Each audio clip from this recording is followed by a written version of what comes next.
الان هم تعجب کنم شما این تهران به این قشنگی به این زیبایی رو ول کردی اومدی توی این هوای سرد، توی این گلی، توی این بیابون. آخه قشنگی دنیا رو به چی ببینی؟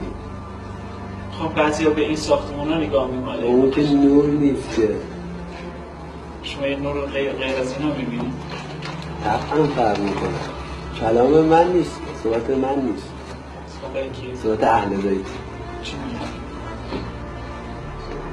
این که باید از دنیا دور شد. از دنیا دور بشین. از دنیا دور شد. از مال دنیا. چطور دور بشین ماجرا کنن؟ بعضی خیلی به دنیا معلق هستن. تقوا امام حسین. امام حسین. چطور؟ محبت.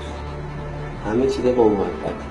یعنی ما رو دور میکنه از دنیا محبت حسین؟ محبت امام حسین با دنیا کاری نداره.